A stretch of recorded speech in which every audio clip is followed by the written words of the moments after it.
Good morning all the students. Oxford Union English welcomes you all the students. Dear student, जैसा कि हम सारे बच्चे हम लोग सब जान रहे हैं कि इनकलाबी सीरीज़ बी और बी चल रहा है और आज का वीडियो जो है बच्चे वो 8th वीडियो है। और आज का एक टॉपिक है बच्चे एडवर्बियल पे मैं बात करूंगा। अक्सर लोग या फिर अक्सर लोग इस पर कंफ्यूज्ड हो जाते हैं कि इसका right putting in the sentence कहाँ होगा, यानी इसका राइट प्लेस इन सेंटेंस कहाँ होना चाहिए। तो क्या है बच्चे, वो एडवर्बियल है, ये most important in today's class is suppose to be most important. You each and every student must pay a special attention to understand very things, and if today in the class of today if you understand this thing, so throughout your lifetime you will not have to face any type of difficulty at all. That is why you must pay special attention, okay, with full enthusiastic way. तो now try to understand dear student। क्या है कि हम लोग सारे हिंदी में जानते हैं कि एक वर्ड है हमेशा, और हमेशा को इंग्लिश में बोलते हैं बच्चों अलवेज। क्या बोलते हैं? अलवेज, ठीक है ना, ध्यान देना, बहुत इंपॉर्टेंट चीज़ है। उसके बाद एक लफ्ज़ आता है बच्चे, जैसे हम लोग जैसे मैं बोलूँगा मैं हमेशा तुमको तंग करता हूँ, तब हमेशा का अंग्रेजी क्या होता है? अलवेज। आप बोलेंगे वो अक्सर मेरे घर पे आते हैं, वो अक्सर मेरे घर पे आते हैं। उर्दू में अक्सर बोलते हैं, हिंदी में इसी को प्रायः बोलते हैं, प्रायः। वो प्रायः मेरे घर पे आते हैं या वो अक्सर मेरे घर आते हैं, ठीक है बच्चे। तो प्रायः या अक्सर को अंग्रेजी में बोलते हैं OFTEN। गलती से भी इसका प्रोनाउंसिएशन ऑफ्टेन मत करना है स्टूडेंट। क्या बोलेंगे? Often, often, often. या सिंपली तुम लोग बोलोगे तो ऑफेन बोलो, लेकिन कम से कम ऑफ्टेन तो मत बोलना, ठीक है ना। तो ऑफेन, इसी को थोड़ा सा ब्रिटिश टोन दोगे तो डायरेक्ट उसको बोलेंगे ऑफेन, ऑफेन, ठीक है ना। तो अब देखो बच्चे, प्रायः या अक्सर का इंग्लिश में ऑफेन। आप उसके बाद देखो एक वर्ड है कभी नहीं। वो मेरे घर कभी नहीं आते हैं, मैं तुमको कभी दिल से नहीं मानता हूँ। तो कभी नहीं का अंग्रेजी होता बच्चे नेवर, NEVER। लोग बोलते हैं नेवर, तो नेवर तो बोलना ही नहीं, कम से कम नेवर। क्या बोलना चाहिए? Never, never, never. अब कभी जब आर का प्रोनाउंसिएशन अगर नहीं करेंगे तो नेवर, नेवर, ठीक है। तो उसके बाद देखो बच्चे, कभी, सिर्फ कभी है तो इसको बोलते हैं ईवर। ये इस्तेमाल सेंटेंस में इस्तेमाल होगा तब इसका मतलब क्लियर होगा बच्चे। उसी तरीके से है कभी।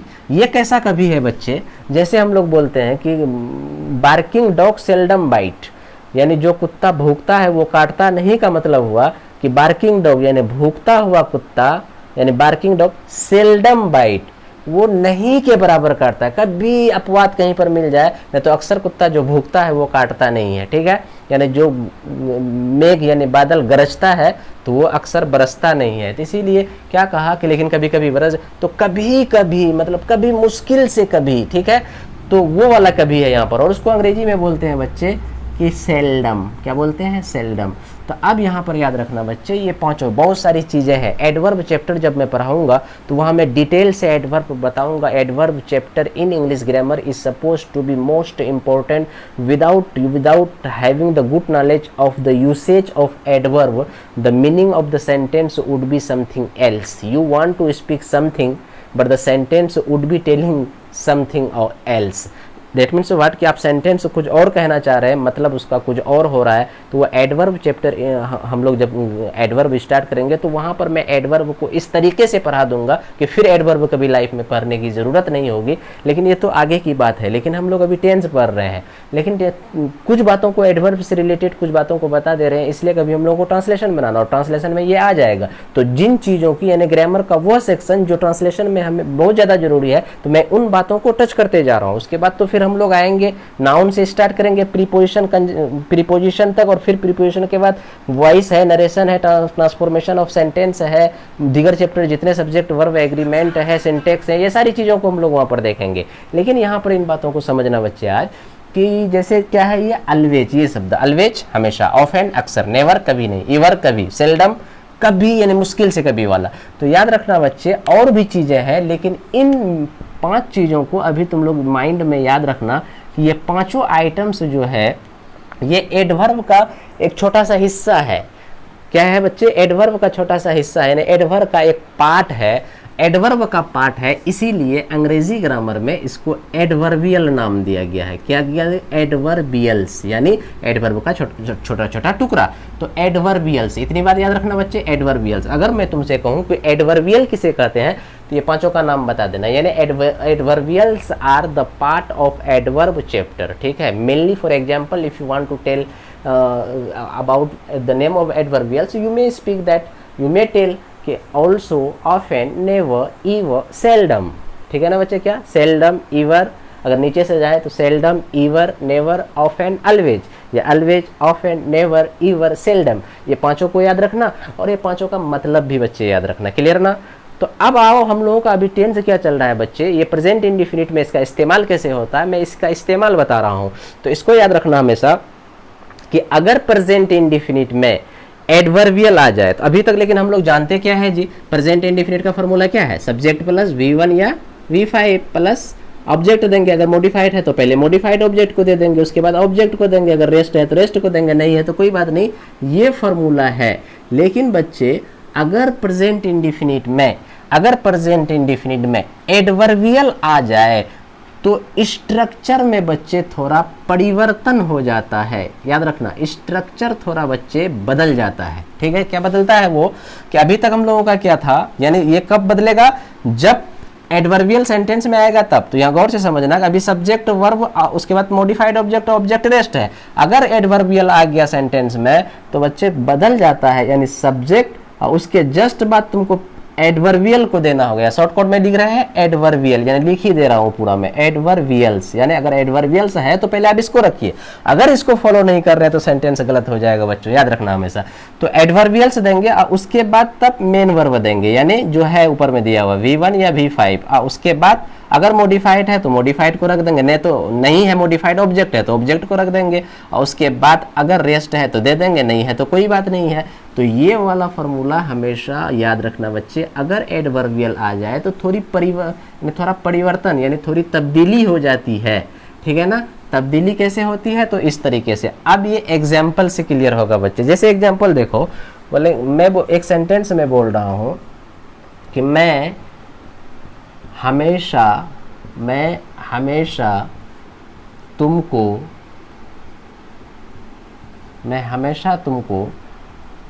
पढ़ाना चाहता हूँ। गौर से देखना सारे बच्चे, दिल से, मैं हमेशा तुमको दिल से पढ़ाना चाहता हूँ। तुम क्या समझते हो यार, क्या कुछ यू टेक इट अदरवाइज, जिसको तुम उल्टा समझते हो। मैं तो हमेशा तुमको दिल से पढ़ाना चाहता हूँ, इस तरीके का जुमले जब सेंटेंस बोलते हो बच्चे। तो आप देखो, मान लो ये सिंपल सा सेंटेंस है, मैं तुमको हमेशा दिल से पढ़ाना चाहता हूँ। तो आप गौर से यहाँ पर देखो बच्चे कि मैं क्या है इस वाक्य में, मैं क्या है, जल्दी बोलो फटाफट। अब तक तुम लोगों से बन जाना चाहिए था, मैं सिर्फ थोड़ा ग्रामेटिकल आइटम को समझा रहा हूँ। ये सब्जेक्ट है जी। अब यहाँ पर देखो, तुमको क्या है, ऑब्जेक्ट, पढ़ाना क्या है जी, मॉडिफाइड ऑब्जेक्ट, और चाहता हूँ क्या है, ये वर्ब, दिल से क्या है जी, रेस्ट है। अब यहाँ पर देखो बच्चे, ये हमेशा जो है, हमेशा ये भी तो टाइम डिनोटिंग वर्ड है। और इससे पहले मैं बताया हूँ कि जितना भी कोई आज, कल, परसों, 2 घंटा बाद, 2 मिनट बाद, 2 महीने बाद, 2 वर्ष बाद, 1947 में, 5 मिनट बाद, 3 घंटे में, ठीक है, जिससे समय का पता चले, वो सारा का सारा क्या होता है, रेस्ट होता है। तो यहाँ पर भी तो हमेशा लफ्ज, इससे तो समय का पता चल रहा है हमेशा, तो इससे भी समय का पता चल रहा है। तो याद रखना बच्चे कि रेस्ट के अंदर में यानी टाइम डिनोटिंग शब्द जितना होता है, वो टाइम डिनोटिंग शब्द में से ये हमेशा, यानी ये सब देखो, ये भी तो सारा टाइम डिनोटिंग शब्द है। ये ऐसा टाइम डिनोटिंग शब्द है बच्चे जिसे एडवर्बियल कहा जाता है, यानी एडवर्ब के ग्रुप में रखा जाता है। चूंकि एडवर्बियल है तो ये भी रेस्ट है, लेकिन ये ऐसा रेस्ट है बच्चे, यानी ऐसा टाइम डिनोटिंग वर्ड है जो एडवर्ब के तरह काम कर रहा है, इसीलिए एडवर्बियल कहते हैं। तो अभी तक याद रखना तुम लोग कि ये सारे बच्चों को एडवर्बियल कहा जाता है। यहाँ तक क्लियर हो गया। तो अब देखो बच्चे, अगर यहाँ तक क्लियर हो गया तो खटाखट फार्मूला लगाओ कि सबसे पहले क्या देंगे, सब्जेक्ट देंगे। तो सब्जेक्ट क्या है, मैं, और मैं का अंग्रेजी क्या होता है, आई। ये बच्चा खत्म हुआ। उसके बाद देखो बच्चे कि अब क्या था, अभी तक सब्जेक्ट के बाद अब हम लोग वर्ब देते थे, लेकिन अगर सब्जेक्ट के बाद अगर वाक्य में एडवर्बियल है तो बच्चे वर्ब को बाद में रखेंगे, यानी एडवर्बियल को पहले देंगे। तो एडवर्बियल यहाँ कौन है, हमेशा, और हमेशा का अंग्रेजी क्या होता है बच्चे, बोलो, वहाँ लिखा दिया हूँ। तो आई ऑलवेज, क्या बोलेंगे बच्चे, आई ऑलवेज। तो ये बच्चा खत्म हुआ। अब देंगे वर्ब। वर्ब कौन है, चाहना। चाहना कौन है जी यहाँ पर, चाहना। चाहना का अंग्रेजी क्या, वांट। तो अब यहाँ पर दे दे आई ऑलवेज वांट। तो ये बच्चा खत्म। अब दो मतलब वर्ब के बाद मॉडिफाइड है क्या, तो लगा कि हाँ है, क्या है, पढ़ाना। तो पढ़ाना का अंग्रेजी क्या होता है, टू टीच। To teach. आप ये बच्चा खत्म। आप किसको जी, उसके बाद लिखो ऑब्जेक्ट, ऑब्जेक्ट या मॉडिफाइड के बाद ऑब्जेक्ट, ऑब्जेक्ट कौन है, तुमको, और तुमको का अंग्रेजी क्या होता है जी, यू। तो ये बच्चा खत्म। अब वाक्य में बचा क्या जी, रेस्ट, रेस्ट कौन है, दिल से, दिल से का अंग्रेजी क्या होता है, एट हार्ट, एट हार्ट। तो ये बच्चा वाक्य हो गया सही। लेकिन याद रखना बच्चे कि अगर इसको कोई ऐसा बना दे कि इसको मान ले कि ये तो रेस्ट है, यानी हमेशा, तो ये भी तो सर बताए थे टाइम डिनोटिंग वर्ड, वो बना देगा क्या कि आई वांट, क्या बता देगा, I want to teach, I want to teach you at heart always, ऐसा कर देगा कोई आदमी, क्योंकि अलवेज भी तो रेस्ट है, रेस्ट को यहाँ पर।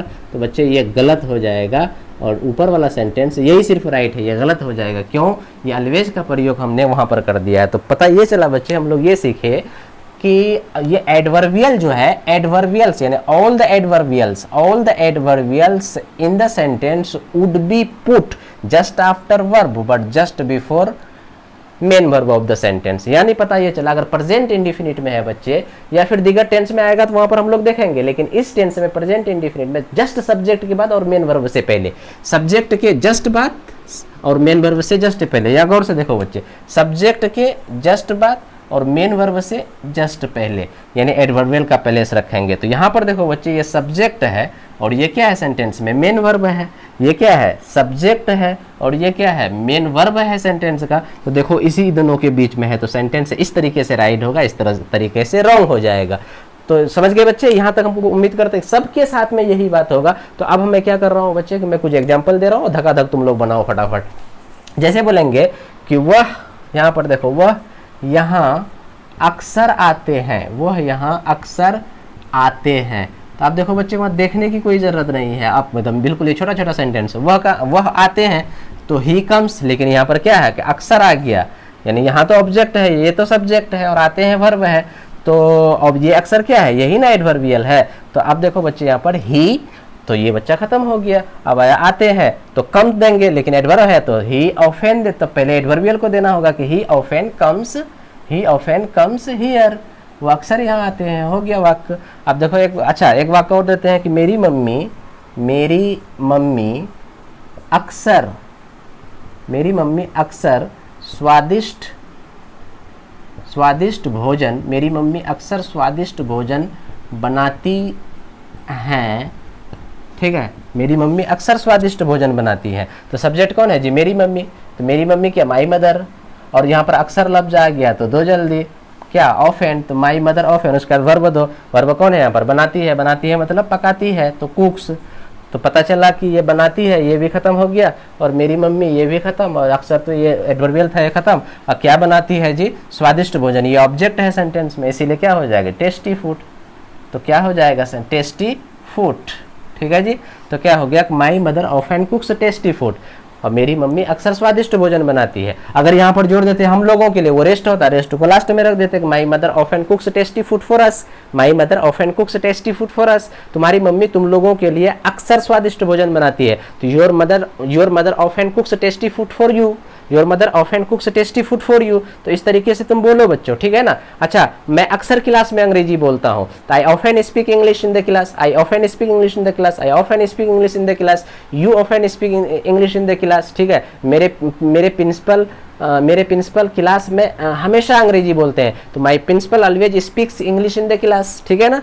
इस तरीके से बच्चे, अब यहाँ पर देखो, बोले एक वाक्य है कि वह यहाँ कभी नहीं आता है, वह यहाँ कभी नहीं आती है। जैसे एक वाक्य है बच्चे, वो यहाँ कभी नहीं आती है, तो गौर से देखो, वह सब्जेक्ट है, आती है वर्ब है, और कभी नहीं का अंग्रेजी नेवर देखे, और यहाँ ये तो ऑब्जेक्ट है। तो सबसे पहले क्या देंगे जी, ये सब्जेक्ट है और ये क्या है, एडवर्बियल है, यहाँ पर हम लोग ऊपर बताए। तो आप देखो, तो वह का अंग्रेजी आती है मतलब सी, तो यहाँ पर सी आया, और उसके बाद क्या है जी, वर्ब देंगे ये वाला। लेकिन देख रहे हैं नहीं नहीं, एडवर्बियल यहाँ पर है तो एडवर्बियल को दो, और कभी नहीं का अंग्रेजी क्या देखे अभी जी, नेवर, तो ही नेवर, तो ये बच्चा खत्म हुआ। और उसके बाद देंगे यानी एडवर्बियल के वर्ब, वर्ब कौन है, आना, आना मतलब कम, और लेकिन थर्ड पर्सन सिंगुलर नंबर है, इसीलिए क्या हो जाएगा, कम्स। तो ये बच्चा खत्म, ये बच्चा खत्म।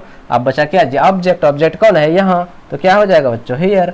तो क्या हो जाएगा, सी नेवर कम्स हियर, मैं वहाँ कभी नहीं जाता हूँ, आई नेवर गो देयर, मेरी मम्मी कभी ऐसी नहीं बोलती है, माई मदर नेवर स्पीक्स सो, ठीक है ना, मेरी मम्मी ऐसी बात कभी नहीं करती है, my mother never speaks such things, ठीक है ना। अच्छा आगे देखो बच्चे, उसी तरीके से जैसे अभी देखो कि भूखता हुआ कुत्ता, भूखता हुआ कुत्ता, भूखता हुआ कुत्ता मुश्किल से काटता है, मुश्किल, मुश्किल, यहाँ पर मुश्किल मतलब हुआ जी नहीं के बराबर, नहीं के बराबर, नहीं के बराबर, या मुश्किल, या मुश्किल, भूखता हुआ कुत्ता मुश्किल से, मतलब मुश्किल से का मतलब हुआ नहीं के बराबर, ठीक है ना, कभी नहीं, कभी नहीं के बराबर, ठीक है ना। तो भूखता हुआ कुत्ता मुश्किल, भूखता हुआ कुत्ता मुश्किल से यानी नहीं के बराबर, कहने का मतलब हुआ जी कभी, यहाँ पर ये वाला जो सेंटेंस है बच्चे ये कभी कभी है, ये कभी कभी क्या नहीं के बराबर, कभी कभी साल में एक आध बार, ठीक है, तो वो वाला सेंस है। तो यहाँ पर तो भूखता हुआ कुत्ता मुश्किल से यानी नहीं के बराबर काटता है। तो इस सेंटेंस को गौर से देखना बच्चे, ये बच्चा सब तो याद कर लेता है बार्किंग डॉग सेल्डम बाइट, लेकिन कैसे वैसे ट्रांसलेशन बना तो गौर से इसको देखना कि यहाँ पर देखो जी भूखता हुआ कुत्ता ही यहाँ पर क्या है, सब्जेक्ट है, और काटता है क्या है जी, वर्ब है, ठीक है ना। और मुश्किल से या नहीं के बराबर यही तो एडवर्बियल है, और जिसका अंग्रेजी क्या होता है बच्चों, यहाँ पर देखो हमने बताया है कि सेल्डम। तो आप सबसे पहले क्या देंगे, सब्जेक्ट, सब्जेक्ट कौन है, भूखता हुआ कुत्ता, और भूखता हुआ कुत्ता क्या है बच्चे कि बार्किंग डॉग, क्या होगा, बार्किंग डॉग, ठीक है, बार्किंग डॉग। तो अब यहाँ पर दे दिए कि बार्किंग डॉग, या डॉग से दे दो कुछ भी, ठीक है, अगर डॉग से देंगे तो इधर वर्ब के साथ में दूसरा मामला हो जाएगा।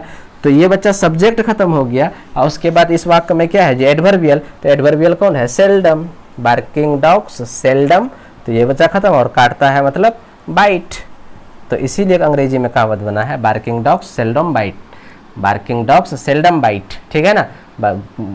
भूखता हुआ कुत्ता नहीं के बराबर काटता, अर्थात नहीं ही काटता है, ये मान करके चलो। तो आगे देखो बच्चे, ये समझ गए, मैं उम्मीद करता हूँ कि सारी चीज़ों को तुम लोग समझ गए होगे। आप इसको राइट डाउन कर लो फटाफट। अब मैं कुछ एग्जाम्पल देता हूँ और फटाफट तुम लोग लिखो, ठीक है ना।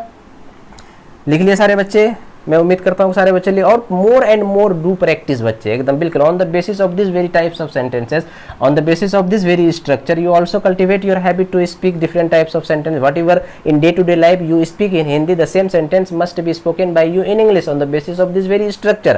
And in the class of coming, yani in coming class, so many advanced level things I would be just teaching you. So that time you must follow that very item. But right now, whatever I am teaching you, these things, these items must be kept presently in your brain forever, so that in future level, in future high level things would be explaining you.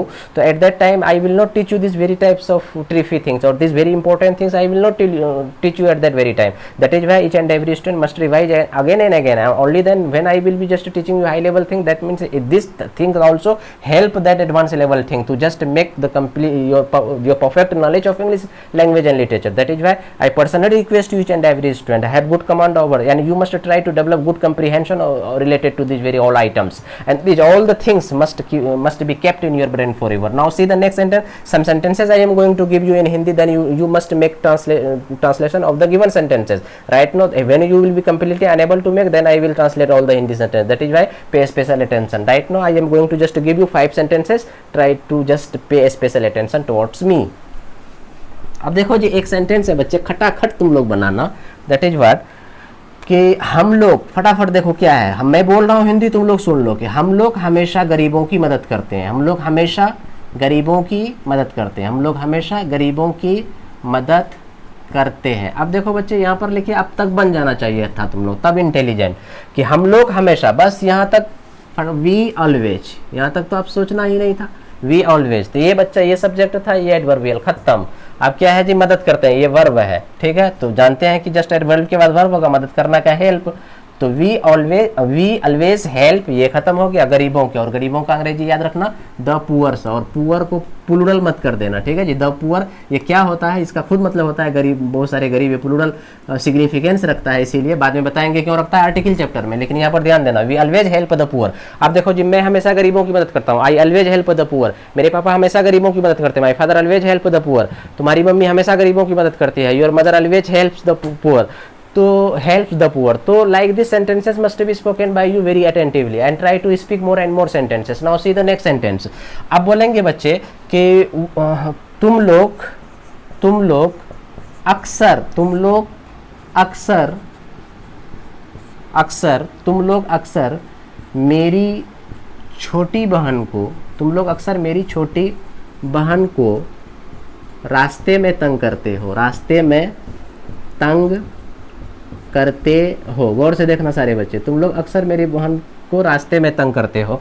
तो अब यहाँ sentence को देखो कि तुम लोग अक्सर मेरी छोटी बहन को रास्ते में तंग करते हो बच्चे। तो तुम लोग क्या है, ये सब्जेक्ट है, अक्सर यही एडवर्बियल है, और मेरी छोटी बहन को ये ऑब्जेक्ट है, यहाँ छोटी बहन को, और रास्ते में ये क्या है बच्चे, रेस्ट, और तंग करते हो वर्ब। जब इतना चीज़ जान लिया तो आप देखो बच्चे, it is very very easy for you. और ये बात तो हमेशा याद रखना बच्चे, मैं 1 लाख की चीज़ को बता चुका हूँ पहले। Subject, verb, object, direct object, modified, rest, ये सब आनी चाहिए। सारे अपलोडेड वीडियो हैं, सारे बच्चे काइंडली देख लेना, तो फिर तुम्हारा मुकद्दर बदल जाएगा, नहीं तो फिर बच्चे कुछ भी नहीं होगा। तो देखो बच्चे, यहाँ पर हम लोग जानते हैं ये सब्जेक्ट, सबसे पहले क्या है, सब्जेक्ट एडवर्बियल वर्ब। तो हम सब्जेक्ट एडवर्बियल वर्ब खटाखट दो, तो तुम लोग मतलब यू, तो ये बच्चा खत्म। और उसके बाद क्या, एडवर्बियल अक्सर मतलब ऑफेन, तो यू ऑफेन, ये बच्चा खत्म। उसके बाद क्या है जी, वर्ब दो, तंग करना का क्या है जी, डिस्टर्ब, टॉर्चर दे दो, टॉर्चर भी दे सकते हो, TORTURA, तो ये बच्चा खत्म।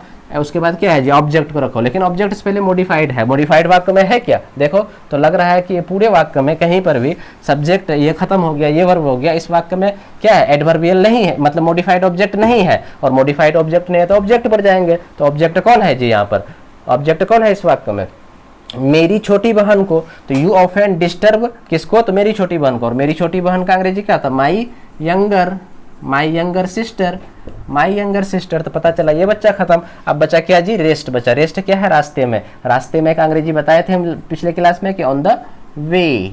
ठीक है जी। अब अगला वाला वाक्य तुम लोग बनाओगे सेम इसी अंदाज पर देते हैं बच्चे।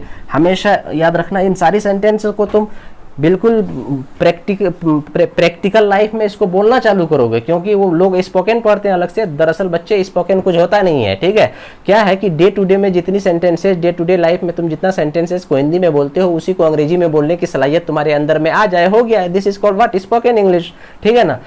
तो अब देखो यहाँ पर बोलेंगे कि तुम्हारा छोटा भाई, गौर से समझना इस वाक्य को, तुम लोगों से बनना चाहिए। तुम्हारा छोटा भाई मेरी छोटी बेटी को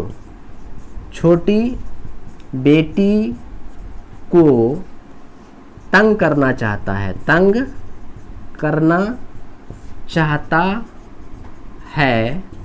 रास्ते में। मान लो कि ये जुमला है रास्ते में। तो अब यहाँ पर देखो जो खूब बोलते हैं, अरे तुम्हारा छोटा वाला भाई जो है मेरी छोटी बेटी को तंग करना चाहता है रास्ते में, क्यों नहीं उसको समझाते हो तुम। ठीक है, तो इस तरह का वाक्य कि तुम्हारा छोटा भाई जो है मेरी छोटी बेटी को तंग करना चाहता है रास्ते में। तो अब यहाँ पर देखो जी, तंग करना और चाहना, ये क्या है जी, वर्ब, ये क्या है, मॉडिफाइड ऑब्जेक्ट है। और ये रास्ते में ये क्या है जी, रेस्ट। और मेरी छोटी बेटी को ये क्या है जी, ऑब्जेक्ट यहाँ। और तो क्या है, तुम्हारा छोटा भाई, ये क्या है जी, सब्जेक्ट। क्यों ये सब्जेक्ट है कि तंग करने का काम कौन कर रहा है, और जो काम करता है उसी को तो सब्जेक्ट कहते हैं, और जिस पर असर पड़ेगा वो ऑब्जेक्ट कहलाएगा। तो अगर ये तंग करेगा भी तो मेरी छोटी बेटी पर असर पड़ेगा, तो ये ऑब्जेक्ट है, और तुम्हारा छोटा भाई ये सब्जेक्ट है। क्योंकि काम कर रहा है वही परेशान ये नियत जो कर रहा है, तंग करना चाहता है, यानी करने का इरादा जो कर रहा है कौन, तुम्हारा छोटा भाई, इसीलिए वो सब्जेक्ट है। और तुम्हारा छोटा भाई का अंग्रेजी क्या होता है जी, जल्दी बोलो, बताए हुए हैं, योर छोटा भाई, योर यंगर ब्रदर। तो पता ये चला बच्चे कि ये सब्जेक्ट खत्म हो गया। एडवर्बियल है क्या, लगता है कि इसमें एडवर्बियल नहीं है। अच्छा, एक बात और कि तुम्हारा छोटा भाई मेरी छोटी बेटी को तंग करना चाहता है रास्ते में। तो यहाँ पर दे दो, तुम्हारा छोटा भाई हमेशा, यहाँ पर एक चीज, क्योंकि एडवर्बियल समझा रहे थे, यहाँ पर छूट गया, तो हमेशा यहाँ पर दे दो बच्चे। अब देखो यहाँ पर हमेशा क्या आ गया, एडवर्बियल आ गया। गौर से देखना कि तुम्हारा छोटा भाई हमेशा मेरी छोटी बेटी को तंग करना चाहता है रास्ते में। तो अब ये सब्जेक्ट खत्म हुआ, तो सब्जेक्ट के बाद क्या है फॉर्मूला जी, एडवर्बियल यहाँ पर क्या आ गया जी, हमेशा। और हमेशा का अंग्रेजी क्या होता है, ऑलवेज। क्या बच्चे, ऑलवेज। तो ये बच्चा खत्म। और उसके बाद वर्ब देंगे, वर्ब क्या है, चाहना का अंग्रेजी क्या होता है जी, वांट।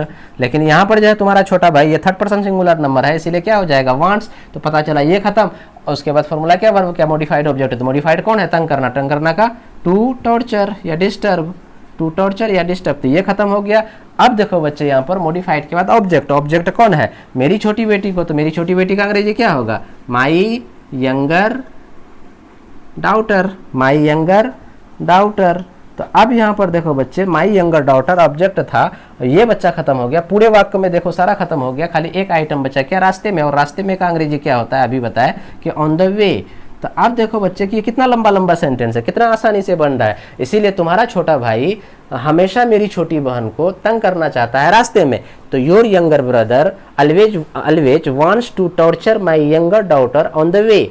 इसी तरीके से so many sentence you can be speak कि मेरा बड़ा वाला भाई तुम्हारा बड़ा वाला भाई को रास्ते में हमेशा तंग करता है। तो माई एल्डर ब्रदर ऑलवेज क्या था वाक्य कि मेरा बड़ा वाला भाई तुम्हारा बड़ा वाला भाई को हमेशा रास्ते में मदद करता है, मान लो। तो my elder brother always helps your elder brother on the way. इस तरीके से so many sentences can be spoken by you on the basis of the given formula और on the basis of given concept. This concept is very very important and if this concept is clear cut to your brain, that means what कि many things would be easy for you in the process of learning English. Now see the next sentence dear student, कि वह कभी मुझे गाली नहीं देता है, वह कभी मुझे गाली नहीं देता है। तो आप बोलो बच्चे, तो वो कभी मुझे गाली नहीं देता है, तो कभी नहीं ये एडवर्बियल है, कभी नहीं। तो वह का अंग्रेजी क्या होता है जी, ही। और कभी नहीं मतलब नेवर, ऊपर बता चुका हूँ नेवर। और पता चला कि ये बच्चा खत्म, ये वाला पोर्शन ये खत्म। और गाली देना का अंग्रेजी क्या होता है जी, एब्यूज। तो पता ये चला कि ही थर्ड पर्सन सिंगुलर नंबर है, तो यहाँ पर क्या हो जाएगा, एब्यूजेज। तो ही नेवर एब्यूजेज मी, वो मुझे कभी गाली नहीं देता है। मान लो मैं कभी झूठ नहीं बोलता हूँ, तो क्या होगा बच्चे, अब अपने से मैं कुछ अंग्रेजी सेंटेंस बोलता हूँ। ये सारे बच्चे लिख लो, इसको धकाधक लिख लो स्पीड में, फटाफट इसको। और प्रैक्टिस करना, जितना प्रैक्टिस करोगे उतना अंग्रेजी का विद्वान बनोगे बच्चे। नहीं करोगे ऐसा चीज फिर तुमको मिलने वाला नहीं। मैं कब वीडियो को अपलोड किया हुआ वीडियो को मैं कब डिलीट कर दूंगा कहना मुश्किल है, ठीक है। इसीलिए सारे बच्चे मतलब क्या कहते हैं, इन आइटम्स को अच्छे से समझ लो और अच्छे से ध्यान से इसको प्रैक्टिस कर लो। इतना प्रैक्टिस कर लो कि जितना सेंटेंस को मैं लिखा रहा हूँ ये तुमको बोलना आ जाना चाहिए, ठीक है। स्पोकन इंग्लिश की किताब को खरीदोगे तो इससे ज़्यादा बेहतर सेंटेंस वहाँ पर नहीं रहेगा। तो अब देखो जी, मैं कुछ चीज़ों को बोलता हूँ, तुम लोग धकाधक मेरे साथ में, जैसे मैं बोलूँगा वैसे तुम्हारे अंदर में कैपेसिटी होना चाहिए। मैं कभी झूठ नहीं बोलता हूँ, बोलो क्या होगा जी, मैं कभी झूठ नहीं बोलता हूँ। और झूठ बोलना का अंग्रेजी क्या होता है बच्चे, मैं बताया था पहले कि झूठ बोलना का अंग्रेजी होता है टेल अ लाई, ठीक है जी। और सच बोलना का स्पीक होता है स्पीक द ट्रूथ। ये हमेशा याद रखना बच्चे, स्पीक दी ट्रूथ। और एक बात को याद रखना, ऐसा नहीं कर देना स्पीक अ ट्रूथ, याद रखना ये फ्रेज है टेल अ लाई में, और टेल द लाई नहीं बोल देंगे कभी। ये आर्टिकल का ध्यान रखना, speak the truth tell a lie, यहाँ पर हर हालत में ये होगा, यहाँ पर हर हालत में द होगा। तो आगे देखो बच्चे कि मैं बोला कि मैं कभी झूठ नहीं बोलता हूँ, तो क्या होगा अंग्रेजी, आई नेवर टेल अ लाई। मैं कभी झूठ नहीं बोलता हूँ, आई नेवर टेल अ लाई। अच्छा बच्चे, मैं हमेशा वो हमेशा सच बोलती है, तो क्या हो जाएगा जी, वो हमेशा सच बोलती है, तो she always speaks the truth. She always speaks the truth है, हाँ या नहीं, तो बिल्कुल यही होगा बच्चे, वो हमेशा सच बोलती है, तो she always speaks the truth. अच्छा जी, वो कभी किसी से झगड़ा नहीं करती है, बोलो कभी किसी से झगड़ा नहीं करती है, तो सी नेवर क्वेरल्स विथ एनीवन। क्या मतलब हुआ जी, वो कभी किसी से झगड़ा नहीं करती है। तो सारा का सारा प्रेजेंट इंडिफिनिट, मैं जानबूझ करके बच्चे प्रेजेंट इंडिफिनिट, क्योंकि अभी हम लोगों का प्रेजेंट इंडिफिनिट चल रहा है, इसीलिए on the basis of present indefinite यानी related to present indefinite, this sentences are related to present indefinite. That is unknowingly I am just writing the present indefinite sentence because you could understand it easily. So that if I will just give an example of another tense or another, suppose that of present perfect tense, that means what, at that time you can't understand that things well because I haven't taught you present perfect tense. So that is why all the sentences are related to present indefinite for your convenience, so that you could understand it well going into the depth. तो now try to understand next sentence बच्चे। अगर मैं हिंदी में बोलूँ कि वो कभी कभी मैं ये बोलूँ कि वह अक्सर मेरे पास आता है, तो क्या होगा जी, he often comes to me, he often comes to me. अच्छा, अगर ऐसा वाक्य बोलेंगे कि तुम्हारी मम्मी अक्सर मेरे मम्मी के पास आती है, इस मुद्दे पे बात करने के लिए। तुम्हारी मम्मी अक्सर मेरी मम्मी के पास आती है इस कुछ भी सोच सकते हो, मैं सोच रहा हूँ, माइंड मेरा आ रहा है, मैं बोल रहा हूँ। तुम्हारी मम्मी अक्सर आती है मेरी मम्मी के पास इस मुद्दे पे बात करने के लिए, ठीक है जी। तो तुम्हारी मम्मी अक्सर आती है तो क्या होगा, your mother often comes to my mother.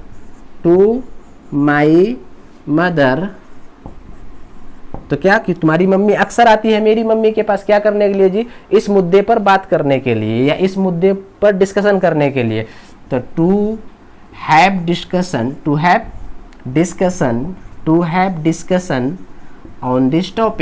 On this topic, ठीक है जी, ऑन दिस टॉपिक या टू डिस्कस दिस टॉपिक। तो यहाँ पर देखना कि to have discussion on this topic, इस टॉपिक पर बात करने के लिए। उसी तरीके से बच्चे कुछ भी वाक्य रिलेटेड टू प्रेजेंट इंडेफिनिट, कुछ भी तुम सोचो और कुछ भी सोचो फटाफट। अगर सामने में तुम रहते तो तुम बोलते मैं अंग्रेजी बोलता, तुम हिंदी बोलते मैं अंग्रेजी बोलता, तुम हिंदी बोलते मैं अंग्रेजी। शरायत ये थी कि उसका वर्ड आना चाहिए बच्चे, याद रखना हमेशा कि word power is very very strong. That is why each and every student must make your word power very very strong, because I will teach you each and everything, every tense, every chapter of English grammar. But if your word power is not strong, I can never give you guarantee that you would be able to communicate in English. Suppose that in Hindi कि मेरी दादी हुक्का पीती है, आप बोलो बच्चा कि मेरी दादी हुक्का पीती है, हुक्का का अंग्रेजी नहीं जानते हो और हुक्का को अंग्रेजी में हबल बबल बोलते हैं, याद रखना बच्चे, हबल बबल।